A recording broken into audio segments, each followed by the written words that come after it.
Before time began, before the stars lit the sky, there existed Dharma, the eternal law of truth and righteousness. But as darkness rose in the hearts of men, the balance of creation began to fade, and so the Supreme Being descended, not as a god to be worshipped, but as a child born to restore light in an age of chaos. This is the untold story of Lord Krishna, the Eternal Protector of Dharma.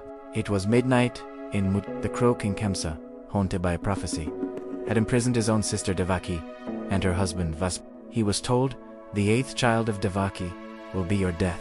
As the guards slept and lightning tore through the heavens, Vishnu himself appeared in the prison cell radiant, holding the conch, discus, mace, and lotus.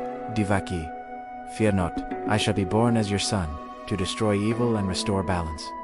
Moments later, a child was born, Krishna, his skin the color of storm clouds, his eyes shining like galaxies.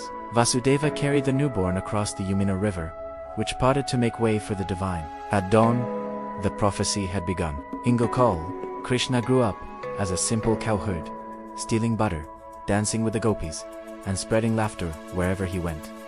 But every smile hid divine purpose. When the monstrous demoness Putana came disguised as a mother to poison the child, Krishna drank her milk and with it, her life. When the evil serpent Kaliya poisoned the Yamuna river, Krishna danced upon its heads until it surrendered. Every act was not just play, it was a lesson that innocence is the greatest weapon against darkness. Once, the people of Vrindavan prepared a grand offering to Indra, the god of rain, but Krishna, wise beyond his years, said, "Why worship the clouds? Worship the mountain that gives you shelter, and the cows that give you life." Angered, Indra sent torrential rain to destroy the village. As the people cried out, Krishna smiled and with one hand lifted the Govardhan mountain like an umbrella. For 7 days, it held it high, protecting every soul beneath it. When Indra bowed before him, he learned what the world had forgotten, that true divinity is not in power, but in compassion. Years passed, and the boy of Vrindavan became the prince of Dwarka. Krishna's destiny was no longer to play, but to prepare the world for its greatest trial. When the Kauravas and Pandavas stood divided, Krishna stood not as a warrior, but as a guide. He offered a choice to Arjuna and Duryodhana. "One shall have my army, the other, only me." Unarmed, Arjuna chose Krishna. And that choice changed the fate of the universe. On the eve of the great war, Arjuna trembled. He saw his family on both sides, and his bow fell from his hands.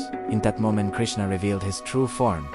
The sky itself trembled as countless worlds appeared in his cosmic body, creation and destruction happening in one breath. Whenever Dharma declines and Adharma rises, I manifest myself. Do your duty, Arjuna. Do not be attached to victory or defeat. For one who sees me in all beings, and all beings in me, he is never lost.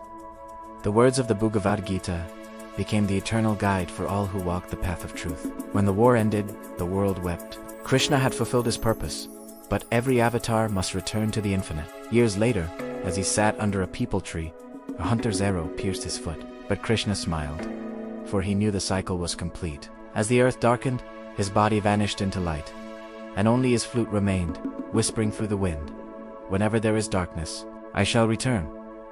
Lord Krishna's life is not just history, it's philosophy. He taught the world to fight without hatred, to love without fear, to serve without expectation. In every age, in every soul that chooses truth over comfort, compassion over power, Krishna lives again. Because Krishna is not a name, it's a state of consciousness. Whenever Dharma fades, I return. Bhagavad Gita 4-7.